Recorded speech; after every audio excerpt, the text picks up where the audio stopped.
They say technology brings families closer together, but what they don't tell you is that it can also make liars out of the people you love most. For months, I believe my son was organizing the celebration of my lifetime for my 70th birthday. Instead, he was orchestrating the cruelest joke imaginable, and I was the punchline. Before we begin, let me know in the comments what city you're watching from, and don't forget to rate this story from 0 to 10 at the end. My name is Rosa Martinez, and at 68 years old, I thought I understood my family better than anyone. I was wrong. But let me start from the beginning, because this story isn't just about a birthday party. It's about how the people closest to you can use your trust as a weapon against you. I've lived in the same little house in East Los Angeles for 43 years. My husband Carlos and I raised 4 children here: Miguel, Sofia, Carmen, and little Diego. Carlos passed 5 years ago from diabetes complications, and since then the house has felt too big and too quiet. The kids moved on with their lives, scattered across California, busy with careers and their own families. When COVID hit in 2020, everything changed. Suddenly, this old grandmother who barely knew how to send a text message was forced to learn about video calls, Zoom meetings, and WhatsApp groups. Miguel, my eldest at 42, became my technology teacher. He'd call me every week, patiently walking me through how to use FaceTime, how to join family video calls, how to send photos to the grandchildren. "Mommy," he'd say in his patient voice, "technology isn't scary. It's just another way for families to stay connected." I believed him. I trusted him. After all, he was the son who'd always looked out for me, the one who called every Sunday, the one who promised his father on his deathbed that he'd take care of me. For 3 years after Carlos died, our family gatherings became virtual affairs. Sunday dinners over video call, grandchildren's birthday parties watched through a computer screen, holiday celebrations where I'd dress up and sit alone in my living room while my family appeared in little boxes on my laptop. It wasn't the same, but it was something. I missed hugging my grandchildren, missed cooking for everyone, missed the chaos and laughter of a house full of family. But Miguel kept reassuring me, "This is temporary, Mommy. When things get better, we'll have the biggest celebration ever." In January, Miguel called with news that made my heart soar. "Mommy, I've been planning something special for your 70th birthday in March. A huge virtual celebration. Everyone's going to be there. The whole extended family, even Tio Elena from Mexico City. We're going to make this the best birthday you've ever had." I was so excited I could barely sleep that night. 70 years old, and my whole family would be there to celebrate with me, even if it was through a screen. Miguel spent weeks talking about the preparations. He'd call and tell me about the family members he'd contacted, the special program he was putting together, the surprise elements he had planned. We're coordinating with everyone, making sure all the grandkids can participate, getting the timing right with different time zones. This is going to be epic, Mommy. I started preparing weeks in advance. I bought a new dress, a beautiful royal blue one with flowers that reminded me of the ones Carlos used to bring me. I got my hair done at the salon, my first professional styling in over a year. I even learned how to apply makeup from YouTube videos, wanting to look my best for my family. The week before my birthday, Miguel called with final details. "Everything's set, Mommy.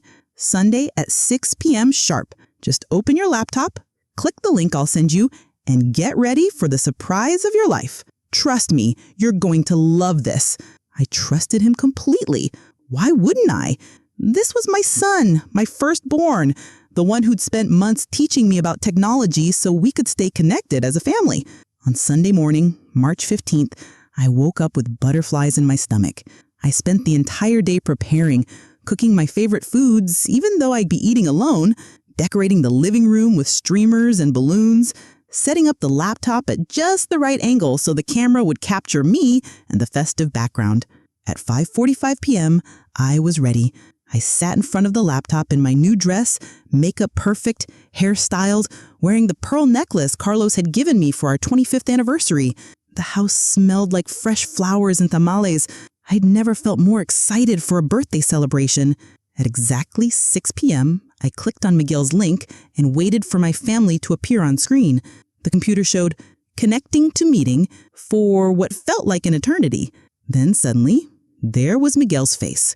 "Hola, mommy. Happy birthday." But something seemed off.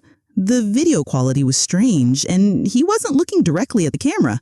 "Miguel, where is everyone? Are they joining soon? Oh, they'll be here. Let me just get the program started." Then Sophia appeared on screen. "Happy birthday, Mommy. You look beautiful." But again, something felt wrong.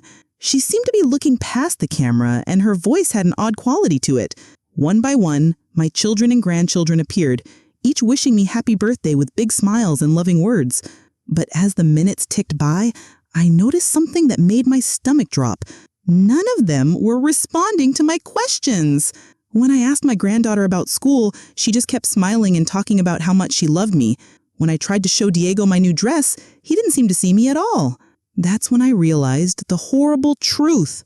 I wasn't watching a live video call. I was watching pre-recorded messages that my family had sent to Miguel, and he was playing them back to me like some kind of sick performance. My hands started trembling as the reality sunk in. There was no celebration. There was no family gathering. There was just me, alone in my decorated living room, watching my own family lie to me through a computer screen. That's when I decided they had messed with the wrong grandmother, and I was going to show them exactly what happens when you break an old woman's heart with technology. The silence after Miguel ended the call was deafening. I sat in my decorated living room, still wearing my new dress, staring at the black laptop screen that reflected my shocked face. The balloons I'd hung that morning now felt like decorations at a funeral, my own. My hands were shaking as I tried to process what had just happened. For 45 minutes, I had been talking to recordings, responding to pre-made videos, celebrating alone while believing my family was with me. I called Miguel immediately, my fingers fumbling with the phone numbers I'd known by heart for decades. "Hola, Mami. How did you like your party?" His voice was cheerful, completely oblivious to the devastation he'd just caused. "Miguel," I said, my voice barely a whisper. "Those weren't live calls, were they?" There was a pause, a long, telling pause that confirmed my worst fears. "What do you mean, Mommy? Of course they were live. Everyone was there for you." "No, Miguel. I asked Sophia about her new job, and she didn't answer. I showed Diego my dress, and he didn't react. They were recordings." Another pause, and then a sigh. Okay.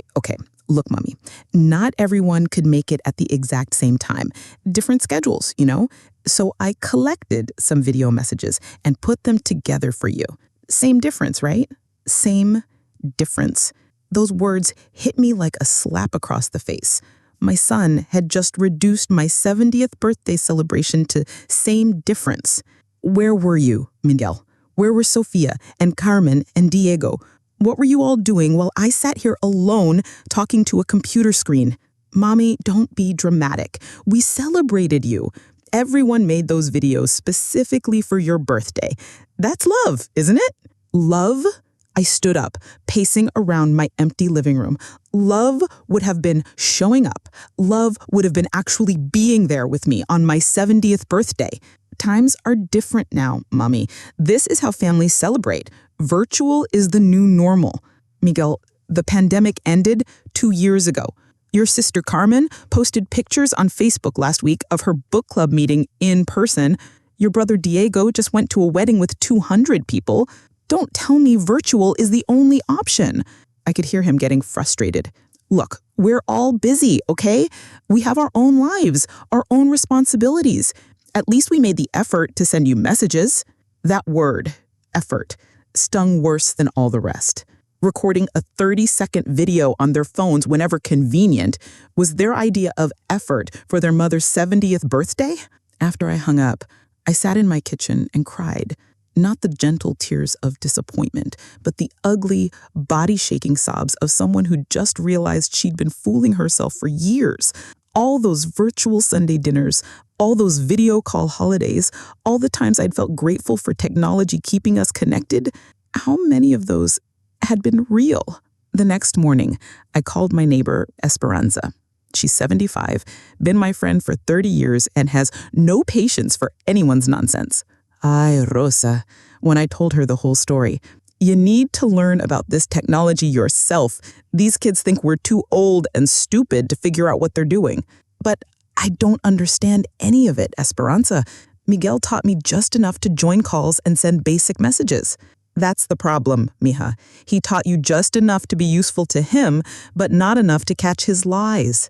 That afternoon, Esperanza came over with her grandson, Javier. He's 19, studies computer science, and treats old people like actual human beings instead of inconveniences. Doña Rosa, he said respectfully, my abuela told me what happened. That's messed up. Let me show you some things about video calls that might help you understand what really happened. For the next 2 hours, Javier taught me about live versus recorded video, about timestamps, about how to tell when someone is actually present versus when they're just playing back a recording. He showed me features on WhatsApp I never knew existed, explained how to check when messages were actually sent versus when they appeared to be sent. See this? He pointed to my phone screen. Your son's last message to the family group chat was 3 days ago. And look at this timestamp on your sister-in-law's video message. She recorded it 2 weeks ago. My stomach dropped. 2 weeks ago. She'd made my birthday video 2 weeks in advance, like it was homework she wanted to get out of the way. Javier, I said slowly, can you show me how to look at social media? I want to see what my family was actually doing yesterday. I'd never been on Instagram or Facebook much. Miguel always said those platforms were too complicated for me and I should just stick to family video calls. Now, I understood why. Javier helped me access Instagram on my phone. The first account we looked at was Carmen's. My heart sank as I scrolled through her stories from yesterday. There she was, at brunch with friends, laughing over mimosas at exactly the time she was supposed to be at my virtual birthday. The timestamp showed she'd posted the photos during my celebration. Sophia's account was even worse. She'd spent my birthday at her daughter's soccer tournament, posting videos of the game with captions like, "Best Sunday ever. Family time is everything. Family time is everything." But apparently I wasn't family enough to actually include. Diego had gone to a barbecue with his buddies.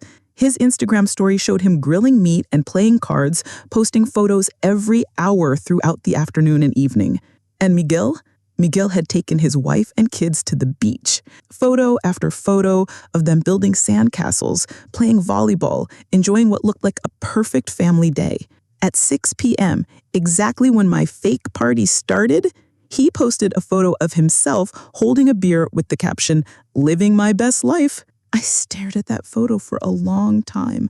While I sat alone in my decorated living room, talking to recordings and believing my family cared enough to show up for me, Miguel was literally living his best life at the beach.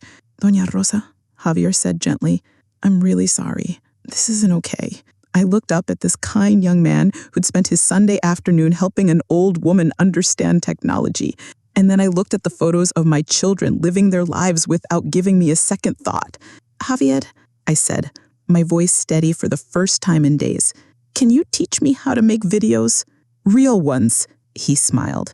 Abuela Rosa, I can teach you how to make videos that will reach millions of people if that's what you want. That's exactly what I want. I didn't know it yet, but Miguel's little trick with the birthday party was about to backfire in ways he could never have imagined. He'd spent years keeping me just ignorant enough about technology to be useful to his lies. But now I had a teacher who actually respected me, and I was about to learn that social media could be a weapon in the right hands. Little did they know, their biggest mistake wasn't lying to me about my birthday. Their biggest mistake was underestimating what their mother could do once she learned the truth. Over the next week, Javier became my secret weapon. Every afternoon, he'd come over after his college classes and teach me something new about social media, video editing, and what he called digital literacy. But more than that, he helped me understand the psychology behind what my children had done. Doña Rosa, he explained, while showing me how to use TikTok, your kids didn't just lie to you about one birthday. They've been training you to accept less and less from them for years. Each virtual holiday, each fake celebration, they were teaching you that your expectations should be lower. I felt a chill run down my spine. You mean this wasn't just about being busy? Think about it, Javier said, pulling up a calendar on his phone. When was the last time any of them actually showed up in person for something important to you? I thought hard. Miguel came for your grandfather's funeral 3 years ago, but he left right after the service. Sophia came for my birthday 2 years ago, but only for an hour. Carmen, I trailed off. I can't remember the last time Carmen came to see me. And they've been telling you the whole time that this is normal, that virtual is just as good as in person, that you should be grateful for the effort they're making. I nodded, feeling sick to my stomach. That's called gaslighting, Doña Rosa. They've been making you question your own reasonable expectations for 3 years. That night, I couldn't sleep.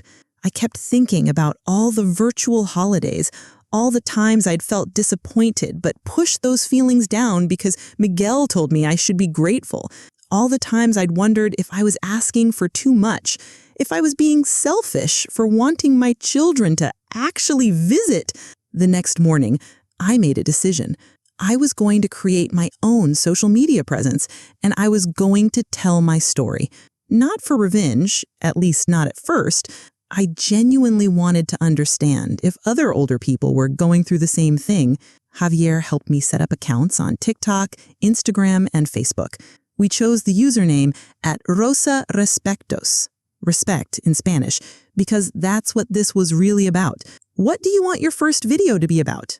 Javier asked, setting up the camera on my phone. I thought for a moment.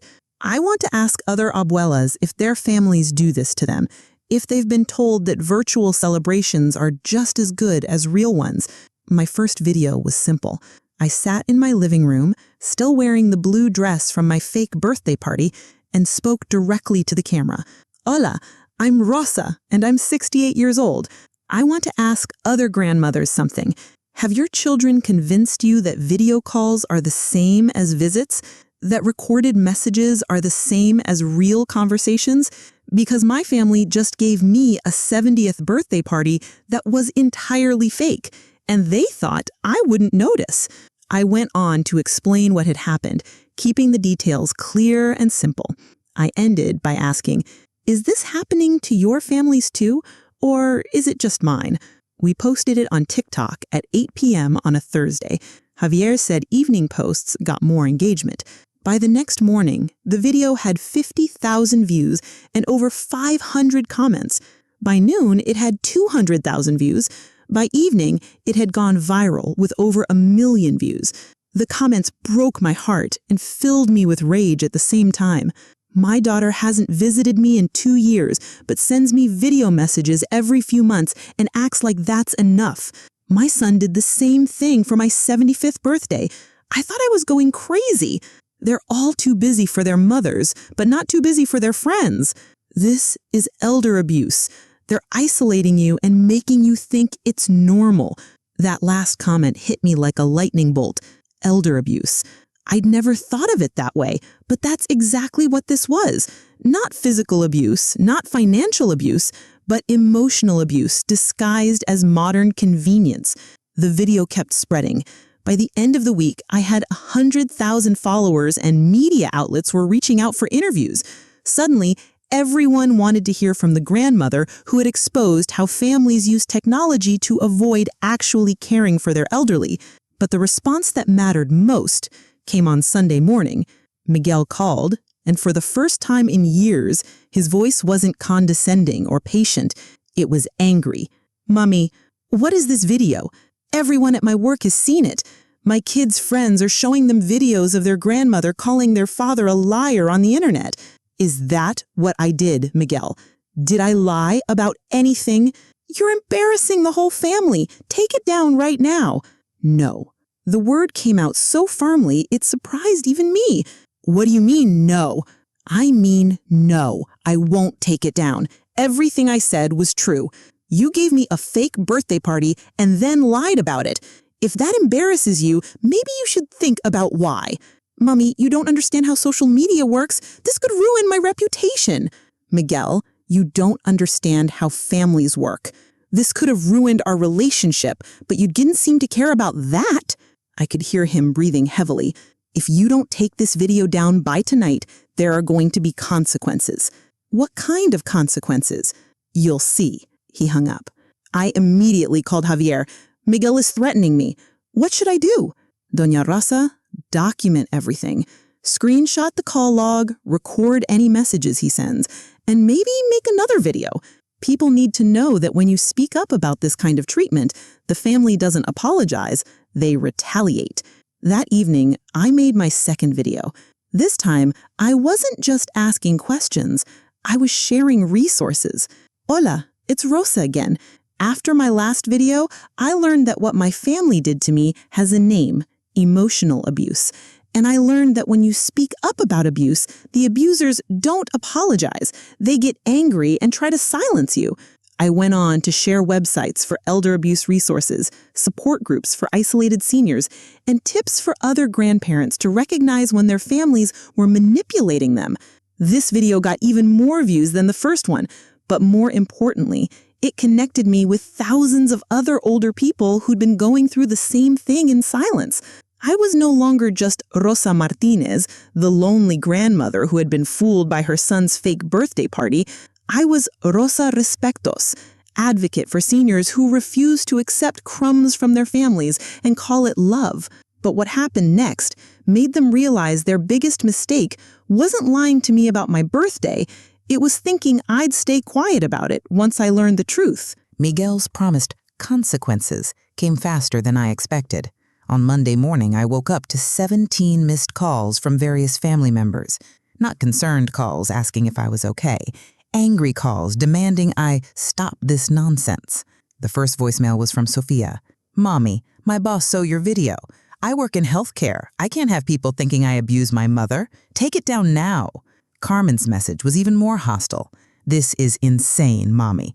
You're destroying our family reputation over one stupid birthday party. Grow up. But it was Diego's message that really showed me who my children had become. Look, old lady, if you want attention this bad, maybe you should move into a nursing home. Stop embarrassing us online. Old lady. My youngest son had just called me an old lady for expecting basic respect on my 70th birthday. I sat in my kitchen, listening to these messages, and something crystallized inside me. This wasn't about the birthday party anymore. This was about years of being told to accept less and be grateful for scraps. Javier arrived that afternoon with exciting news. Doña Rosa, Univision wants to interview you, and the LA Times wants to write an article about digital manipulation of elderly people. My follower count had grown to 300,000, and the comment section had become a support group for neglected grandparents across the country. My daughter-in-law posts family dinner photos but never invites me. My son visits friends every weekend but claims he's too busy to see me. They text me when they need babysitting but forget my birthday. Other grandmothers started making their own TikToks, sharing stories of digital manipulation and fake virtual celebrations. An 82-year-old woman named Gladys posted a video showing her living room decorated for a virtual Christmas that never happened. Her family had promised to join a group call, but never showed up. A 75-year-old grandfather named Harold shared how his children had been sending him the same generic "thinking of you" text message for 2 years, literally copy and pasted because they couldn't be bothered to write something personal. We'd accidentally created a national conversation about how families use technology to avoid real relationships with elderly parents. That's when Miguel made his biggest mistake. Instead of apologizing, he decided to discredit me publicly. He created his own TikTok account and posted a video titled "The Truth About My Abused Mother." In it, he painted me as a dramatic, attention-seeking old woman who was blowing one small misunderstanding out of proportion. "My mother is lonely and confused about how technology works," he said to the camera. "We gave her a beautiful birthday celebration with the whole family, and now she's trying to destroy our reputations because she didn't understand the format." He went on to say that I was clearly suffering from age-related confusion and that the family was concerned about my mental state. He even suggested that my viral videos were evidence that I needed professional help. The video got significant attention, but not the kind Miguel was hoping for. The comments were brutal.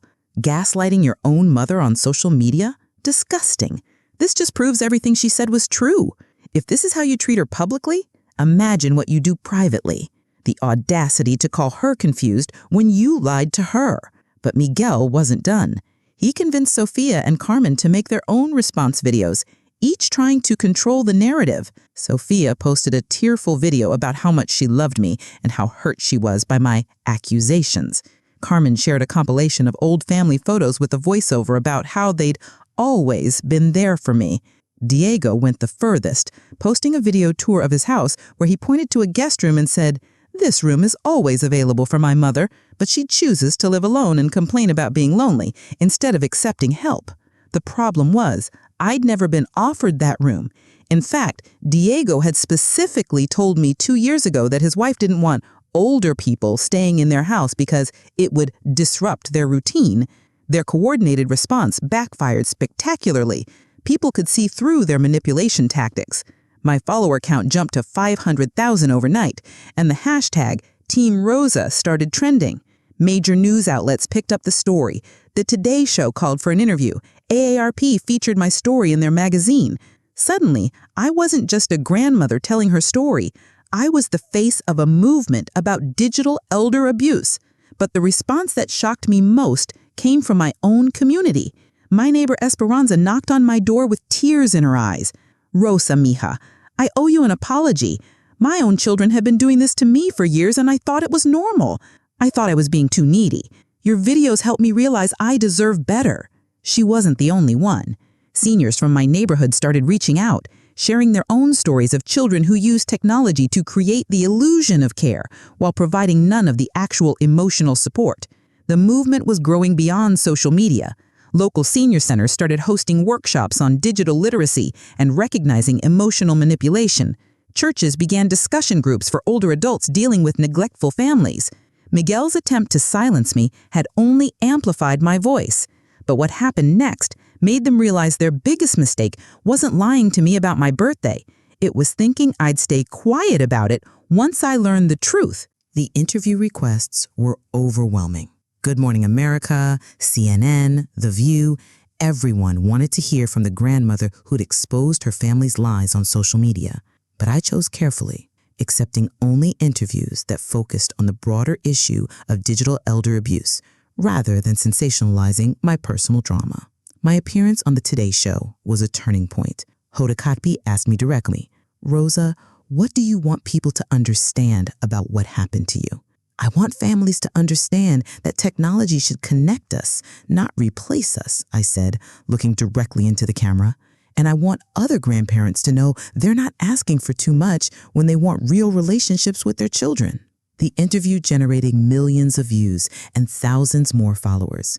But more importantly, it caught the attention of Dr. Patricia Hernandez, a geriatric psychologist who specialized in family dynamics and elder care. Dr. Hernandez reached out through my TikTok account. "Mrs. Martinez, I've been studying digital manipulation of elderly family members for years. Would you be interested in collaborating on a research project?" We met at a coffee shop near UCLA, where she explained her work. "What your family did to you is part of a growing pattern. Adult children use technology to create the appearance of connection while actually increasing isolation. It's a form of emotional neglect disguised as modern convenience." She showed me preliminary research data that made my stomach turn. According to her studies, 67% of seniors reported feeling more lonely after their families switched to primarily digital communication. Many described feeling grateful from minimal contact because their children had convinced them that virtual interaction was equivalent to in-person care. "Rosa, your story could help us document this phenomenon and develop resources to combat it. Would you consider participating in a formal study?" I agreed immediately. This wasn't just about my family anymore. This was about helping millions of older adults who were being systematically isolated and then gaslit into believing it was normal. Meanwhile, my children's attempts to control the narrative were becoming increasingly desperate. Sophia posted a video claiming I was exploiting family drama for internet fame. Carmen shared a lengthy Facebook post about how social media was destroying family privacy. Diego made a TikTok complaining that I was airing family business to strangers. But their biggest miscalculation came when Miguel decided to escalate things legally. He contacted TikTok, claiming I was sharing defamatory content about him and his family, demanding my videos be removed for violating their harassment policies. When Javier told me about Miguel's attempt to get my content banned, I felt something I hadn't experienced in years. Pure, focused rage. Doña Rosa, are you okay? Javier asked, looking concerned. I'm better than okay, mijo. I'm ready to show them what happens when you try to silence someone who's finally found her voice. That evening, I made the video that would become my most viewed content ever. I sat in my living room wearing the same blue dress from my fake birthday party and spoke with calm, controlled fury. Hola, it's Rosa. I need to tell you something important. My son Miguel is now trying to get my social media account shut down because he doesn't like that I'm telling the truth about how he treated me. I went on to explain exactly what Miguel had done, not just the fake birthday party, but his systematic manipulation over the years. How he taught me just enough about technology to be useful to him, but not enough to catch his lies. How he convinced me to be grateful for crumbs while he lived his best life. But here's what Miguel doesn't understand. I'm not the confused old woman he thinks I am. I'm a 68-year-old mother who raised 4 children, worked 2 jobs for 30 years, and survived losing the love of my life. I'm stronger than he ever gave me credit for. Then I did something that surprised even me. I pulled out a folder full of printed screenshots. Miguel, since you want to talk about family business, let's talk about it. Here are screenshots of your social media posts from the last 2 years. Want to explain to everyone why you can afford beach vacations and new cars while claim you're too busy and broke to visit your mother? I showed photo after photo of Miguel's lavish lifestyle, expensive dinners, weekend trips, designer clothes for his children, all posted publicly on his Instagram while he told me he was too stressed and financially stretched to spend time with me. And Sophia, I continued, pulling out more screenshots. You posted 47 photos from social events in the last month alone, but you claim you're too busy with work to call your mother more than once every few weeks. The video went viral within hours. Hashtag receipts from Rosa started trending as other elderly people began sharing their own documented evidence of their family's hypocrisy. But the real bomb came when Dr. Hernandez appeared in my next video as a guest expert. What Rosa experienced is called digital gaslighting. It's when family members use technology to manipulate elderly relatives into accepting isolation and neglect as normal. They create the illusion of care through minimal digital contact while avoiding actual emotional labor.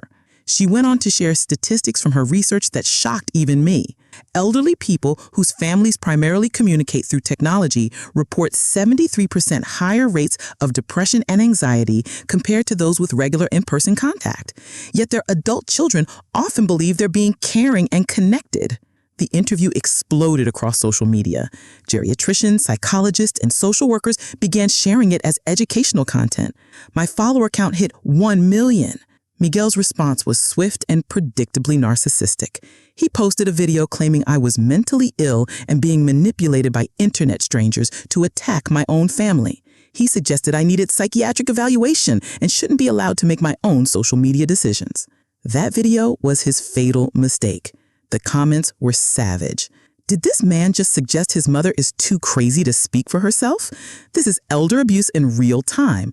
The manipulation is so obvious it's disturbing. Someone check on this man's children. If this is how he treats his mother, imagine how he treats them. The backlash was immediate and severe. Miguel's employer received hundreds of complaints. His children's schools heard from concerned parents. His wife's social media accounts were flooded with criticism. Within 48 hours, Miguel had deleted all his social media accounts and gone completely silent. But what happened next made them realize their biggest mistake wasn't just lying to me.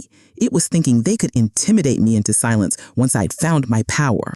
Miguel's disappearance from social media lasted exactly 1 week. When he resurfaced, it wasn't with an apology or acknowledgement of wrongdoing. Instead, he showed up at my front door with Sophia and Carmen, looking like they were attending a funeral. "We need to talk," Miguel announced, walking into my house without invitation, just like he used to when I was still letting him treat me like property. But I wasn't the same woman he'd left there. I was Rosa Respectos now, with 1.2 million followers, a research partnership with UCLA, and a crystal clear understanding of my worth. Sit down, I said calmly, gesturing to my living room where we'd had so many one-sided conversations over the years. But first, put your phones away. No recording, no pictures. This conversation is private. They exchanged glances, but complied. Miguel sat forward, trying to take control of the conversation like he always did. Mommy, this has gone too far. You've embarrassed us nationally. My boss is asking questions about my family situation. Sophia's colleagues think I'm an elder abuser. Carmen's kids are getting teased at school. And how do you think I felt sitting alone on my 70th birthday while you all lived your best lives? I asked quietly. Sophia jumped in with tears already forming. Mommy, we never meant to hurt you. We thought you'd understand that everyone was busy that day. We did make those videos for you. Sophia, you made that video 2 weeks in advance. I saw the timestamp. You treated my 70th birthday like homework you wanted to get out of the way. Carmen leaned forward aggressively. So what if we did? We still made the effort. We still showed up for you. No, Carmen. You showed up for Miguel's little production. None of you showed up for me. Miguel tried a different approach. Look, we're willing to make a deal. We'll start visiting more often, call more regularly, actually include you in family events, but you have to stop the social media campaign. I stared at him. You think this is negotiable? You think basic human decency is something you can bargain with? Mommy, be practical, Sophia said. You've made your point. Everyone knows you were upset about the birthday thing. But now you need to think about the family's reputation. The family's reputation. I repeated the words slowly. Sophia, do you know what my reputation was before this? I was the lonely old mother who was grateful for whatever scraps her children threw her way. Now I'm an advocate for millions of older adults who are being treated the same way. Carmen stood up, her patience clearly exhausted. This is ridiculous. We're adults with our own lives. We can't be expected to drop everything and cater to your need for attention. Attention. I felt my voice rising for the first time. Carmen, I asked for one real birthday celebration in 3 years. One. That's not attention seeking. That's basic human dignity. Miguel tried to regain control. Here's what's going to happen. You're going to post an apology video explaining that you overreacted and that we're a loving family. You're going to thank us for all the support we've given you over the years. The audacity of that demand took my breath away. An apology video? Yes, you apologize for making our private family business public, and we'll forgive you for all this drama. I looked at my 3 adult children. These people I'd raised, sacrificed for, loved unconditionally, and realized they still didn't understand what they'd done wrong. They thought this was about public embarrassment, not about years of emotional neglect. Get out, I said quietly. What? Miguel looked genuinely shocked. Get out of my house. All of you. Sophia started crying harder. Mommy, don't be like this. We're trying to fix things. No. You're trying to control things. There's a difference. Miguel's face darkened. If we leave now, that's it. No more family relationship. No more help when you need it. No more anything. Miguel, there hasn't been a real family relationship in years. You've just been managing me like a problem you have to solve occasionally. Carmen grabbed her purse. Fine. Don't come crying to us when you're old and alone and need someone to take care of you. Carmen, I'm already old, and I've already been alone. The only difference is now I'm not pretending otherwise. They left without another word. Sophia was still crying. Carmen was muttering under her breath about ungrateful mothers. Miguel slammed the door hard enough to rattle the windows. I sat in my quiet living room and felt something I hadn't experienced in years. Peace. That evening, I made what would become my most powerful video yet. I sat in the same spot where I had waited for my fake birthday party, but this time I spoke with the calm confidence of someone who'd finally stopped accepting less than she deserved. Hola, it's Rosa. Today, my children came to my house and demanded that I apologize to them for telling the truth about how they've been treating me. They offered to make a deal. They'd visit me more often if I stopped sharing my story online. I paused, letting that sink in from my audience. They couldn't understand that love isn't a negotiation, respect isn't a bargaining chip, and dignity isn't something you earn by staying quiet about mistreatment. The video got 3 million views in 24 hours. The comment section became a celebration of boundaries and self-respect. But the most meaningful response came from Dr. Hernandez, who called me that night. Rosa, I want to offer you something. We're launching a national program to train social workers and geriatricians to recognize digital elder abuse. Would you consider being our spokesperson? What would that involve? Speaking at conferences, training healthcare workers, maybe writing a book about your experience? You'd be helping change how society thinks about technology and elder care. I thought about my children, probably at home right now complaining to their spouses about their difficult mother. I thought about all the grandparents in my comment section who were finally realizing they deserved better. Dr. Hernandez, where do I sign? Little did they know, their attempt to silence me had just launched my second career as a national advocate for senior dignity. Their biggest mistake wasn't lying to me about my birthday. It was thinking they could intimidate me back into accepting their neglect once I tasted what it felt like to be truly heard. 6 months after becoming the spokesperson for the National Digital Elder Care Initiative, I was standing on a stage at the AARP convention in Phoenix, looking out at an audience of 3,000 healthcare workers and senior advocates. Technology was supposed to make families closer, I began. Instead, it's become a tool for adult children to manage their parents from a distance while avoiding real emotional connection. My book, Fake Celebrations: How Digital Manipulation is Isolating America's Seniors, had become a bestseller. Dr. Hernandez and I had documented hundreds of cases where adult children gradually reduced in-person contact while convincing elderly parents this was normal and modern.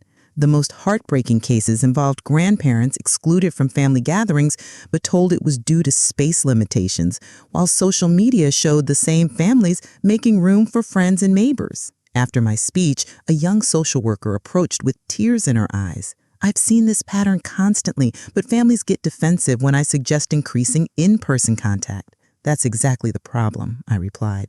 We've normalized emotional neglect by calling it modern family dynamics. The ripple effects had been extraordinary. Senior centers nationwide hosted digital dignity workshops. Healthcare providers added questions about family communication patterns to assessments. Most importantly, families were having conversations they'd avoided for years. The message that meant most came from my granddaughter, Lucia, who'd reached out through Instagram despite her mother's prohibition on contacting me. Abuela Rosa, I'm 18 now and I saw your videos. I'm proud of you for speaking up. I hope when I'm your age, I have half your courage. She'd applied to study gerontology, inspired by my advocacy work. I want to help elderly people who are being treated like burdens instead of treasures. The biggest validation came when Miguel's employer, a tech company, hired me to consult on their family leave policies. They wanted to encourage actual family engagement, not just digital management of elderly relatives. The irony was perfect. Miguel's company was now paying me to teach what Miguel refused to learn. My 71st birthday was completely different from the disaster that started this journey. Instead of waiting alone for a fake celebration, I was surrounded by chosen family: Javier, Esperanza, Dr. Hernandez, and 24 seniors who'd become close friends through our advocacy work. Lucia surprised me by showing up with cake and a card. To the grandmother who taught me that self-respect is more important than family approval. Doña Rosa, Javier said as we cleaned up, do you ever regret speaking up? Your life would be simpler if you'd accepted the fake birthday party. I looked around my kitchen, filled with laughter from people who truly cared about me. Mijo, simple isn't always better. I spent years making my life smaller to accommodate my children's lack of interest. Now my life is bigger, messier, more complicated, and infinitely more meaningful. That evening, I made my final video in the series. I sat wearing a bright red dress, the color of power and celebration. Hola, it's Rosa, and this is my last video about my fake birthday party. The story has grown beyond one woman's disappointment into a movement for dignity and respect. I shared statistics about policy changes in 12 states, influenced Medicare guidelines, and prompted 3 major tech companies to redesign their elder communication platforms. But the real victory isn't in policy changes. It's in the thousands of grandparents who stopped apologizing for wanting genuine relationships with their families. I looked directly into the camera. Your worth isn't determined by how little you're willing to accept from people who claim to love you. You deserve real presence, real attention, and real respect. Little did they know, their attempt to make me grateful for scraps had created an advocate who would spend the rest of her life ensuring no other elder would have to beg for basic human dignity. 2 years after my fake birthday party, I was invited to testify before Congress about digital elder abuse. Sitting in that imposing hearing room, I felt the weight of every grandmother who'd been told to be grateful for scraps of attention. Honorable committee members, technology has become a tool that allows families to appear connected while actually creating deeper isolation for our most vulnerable seniors. I shared our research. Over 2.3 million elderly Americans reported primary family contact through devices, with 78% expressing loneliness despite regular digital communication. Families relying on virtual interaction had elderly members with significantly higher rates of depression and anxiety. But the most damaging aspect isn't the loneliness itself, it's the gaslighting that accompanies it. Seniors are told they're unreasonable for wanting in-person contact. The hearing led to the Digital Elder Care Act, requiring healthcare providers to assess quality, not just frequency of family communication when evaluating senior well-being. My platform had grown to 3.2 million followers. My second book, Choosing Presence, A Guide to Authentic Family Relationships, became a national bestseller. The sweetest victory came through Lucia.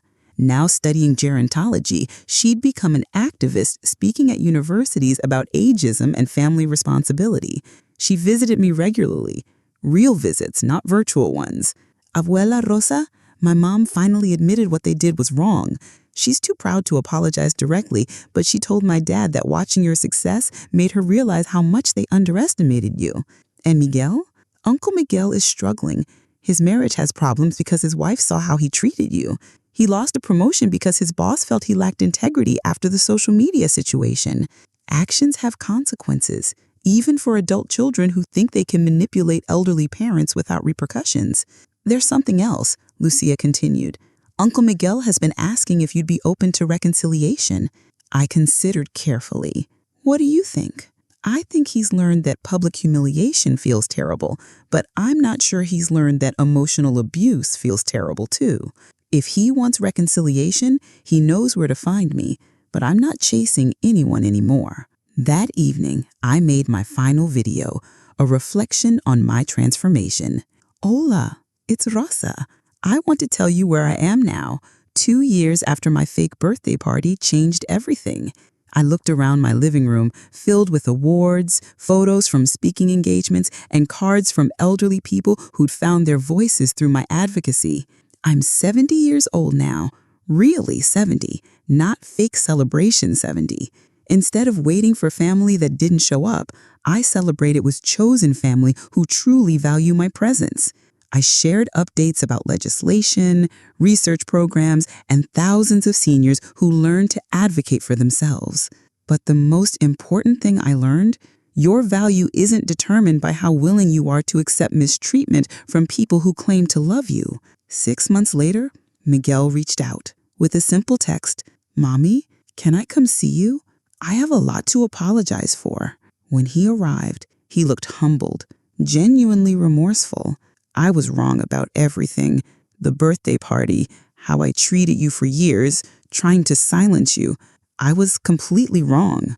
I listened as he talked about how my success forced him to confront his behavior, how social consequences made him understand my pain, how therapy helped him recognize his manipulation tactics.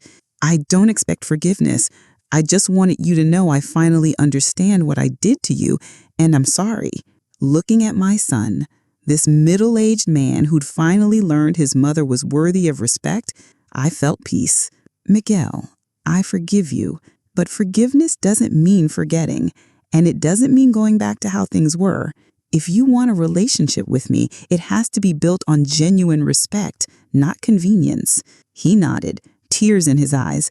Whatever that looks like, I want to try. Rate this story from 0 to 10 in the comments below, and remember, you're never too old to demand the respect you deserve. Sometimes, the biggest favor you can do for your family is refusing to accept their worst behavior as normal.